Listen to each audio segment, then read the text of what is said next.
Hello, my name is Mervyn and I'd like to talk to you about some tricky cases with COVID-19 disease that presented interesting circulatory problems. So COVID-19 is a disease we haven't previously encountered. These patients predominantly present with lung dysfunction and a high proportion develop an ARDS type picture. However, the degree of thrombosis, of pulmonary emboli, are much higher than that normally seen with ARDS, and this point was emphasized quite impressively in two studies here, one from France, one from the Netherlands, where there was a very high degree of thromboembolic complications, and the patients with COVID-19 ARDS had a much higher incidence of pulmonary embolus compared to those with standard ARDS. These studies highlight the number of patients in whom COVID-19 disease-related thromboemboli had been detected clinically. However, many patients likely have undetected microemboli or smaller emboli, and this is exemplified by this study from Italy, where postmortems were taken in patients dying at two centres, and in only 13% of cases were microthrombi or even bigger thrombi in the lungs not seen. The corollary of this is that many patients with COVID-19 disease likely have pulmonary vascular problems, and that will cause pulmonary hypertension, right ventricular strain, and in a high proportion of patients, right ventricular failure that may compromise their circulation and their gas exchange. So the first case report I'd like to talk about exemplifies this sort of problem. This was a 62-year-old male who was previously fit and well, apart from some mild hypertension. He presented with increasing dyspnea. To the emergency department, he was alert, although he was tachycardic, and on room air, his saturations were very low at 76%. An echo was performed soon after, and that showed a moderately dilated right ventricle and poor contractility. A pulmonary embolus was queried, so he was taken for a CT scan, and that indeed confirmed a large saddle embolus. Unfortunately, at the end of the procedure, he had a sudden cardiac arrest, a pulseless electrical activity arrest. He had CPR, and fortunately his cardiac output was restored within a few minutes after one dose of epinephrine. Thereafter, he was stabilized on high-dose norepinephrine by infusion and given atelectase as a thrombolytic. He was then transferred to the intensive care unit. When he arrived, his oxygen requirement was high, about 80%, and that gave him a PaO2, an arterial oxygen tension, of 8.5 kilopascals. That's just over 60 millimeters of mercury. He was tachycardic, blood pressure was adequate, though he was requiring a high dose of norepinephrine, 0.65 micrograms per kilo per minute, and he had a very high lactate of 6.4. Clinically, he was peripherally shut down, he was very mottled, and he was passing very little urine.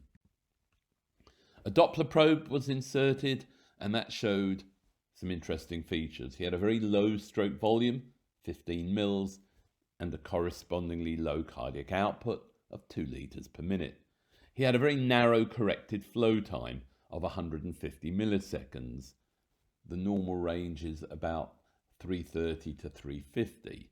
So this implies he was very vasoconstricted, and there was a very big swing in peak velocity, ranging from 40 to 80 centimeters per second across the respiratory cycle.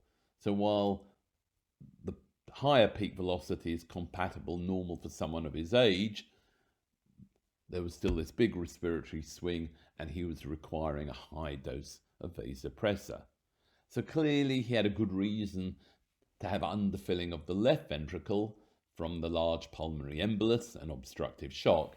However, it's important to also consider a concurrent hypovolemia component, because in pulmonary emboli, massive pulmonary embolus, there's a need to make sure the right heart is adequately filled, not overfilled, but adequately filled. The quickest way of challenging this is to do a straight leg raise. You get an instant result, and there was an improvement in his hemodynamics by lifting the patient's legs up and then giving an endogenous fluid challenge.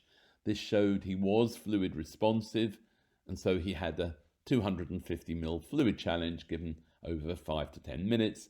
There was improvement, and so that then encouraged further challenges with assessments of his hemodynamics both before and after each challenge.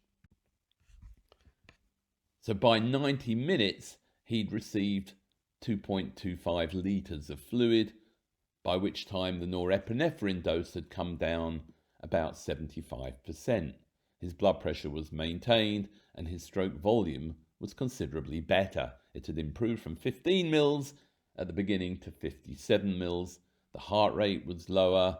The cardiac output was much better at 5.2 litres per minute, and the corrected flow time had improved with the administration of fluid and the reduction in pressors, and now was in the normal range at 342 milliseconds. The peak velocity was in a normal range and there wasn't a respiratory swing.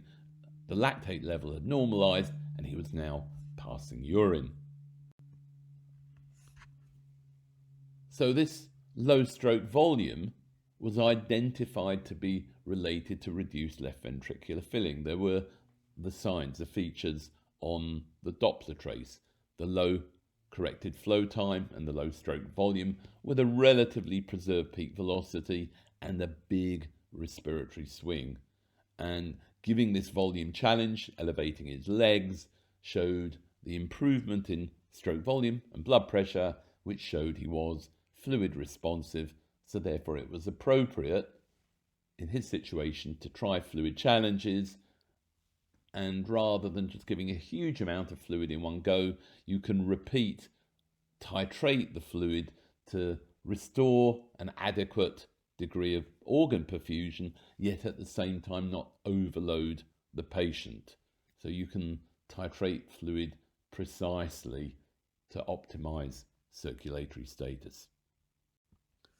The final case I'd like to describe is of a 55-year-old male who was obese, diabetic, hypertensive, came in dyspneic, tachypneic with a rate of 35 breaths per minute and a saturation of 82% on 100% oxygen delivered by face mask.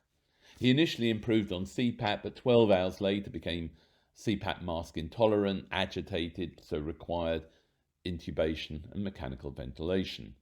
He needed high levels of sedation and overnight became more unstable from a hemodynamic point of view, with hypotension, a blood pressure of 78 systolic, but a normal lactate level. He was started on empiric vasopressors and the Doppler probe was inserted.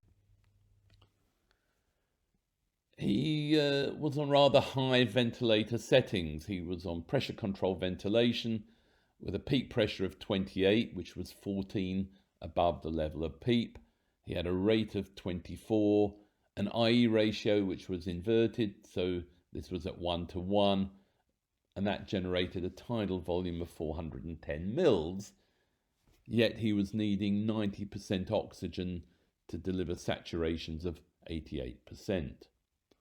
From a physiological point of view, he was tachycardic, the central venous pressure was high at 15 millimeters of mercury, and the blood pressure was adequate, though he was requiring a moderate dose of norepinephrine, 0.33 mics per kilo per minute.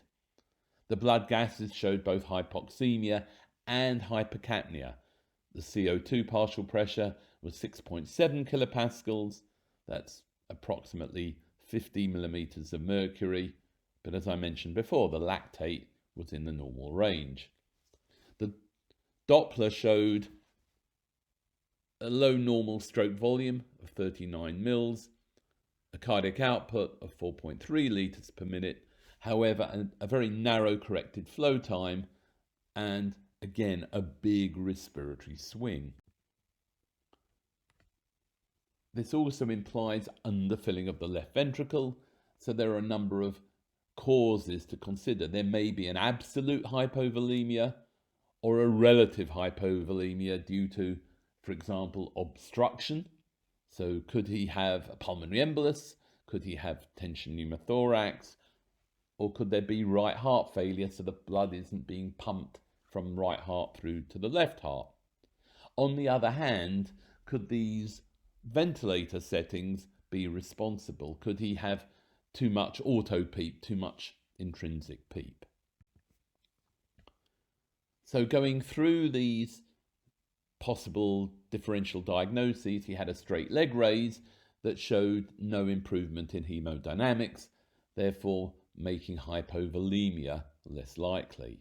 There was clinically and on an X-ray no obvious pneumothorax. There were no ECG changes of note denoting acute right heart strain, and playing with the ventilator, decreasing the PEEP from 14 to 7.5, gave an immediate large improvement in tidal volume, an improvement in saturation, an improvement in hemodynamics with a stroke volume going up from 39 to 57 mils, and an improvement in blood pressure. After playing a bit more with the ventilator, normalizing the IE ratio, there was an improvement in gas exchange, and the carbon dioxide level came down to the normal range. The improvement in hemodynamics also allowed the norepinephrine to be reduced from 0.33 to 0.1 micrograms per kilo per minute. So the learning points here are that, again, like the first patient I showed you, there was a low stroke volume, a low corrected flow time, and a big respiratory swing. However, in this case, it was an iatrogenic cause. The ventilator settings were such that there was a very high level of intrinsic PEEP, which stopped blood getting through to the left ventricle. So correcting this iatrogenic anomaly improved his tidal volumes, improved his circulation, and allowed a big reduction in the norepinephrine dose. So I hope you've enjoyed the last few minutes of me talking and illustrating a few interesting hemodynamic cases. Thank you very much for listening. Bye-bye.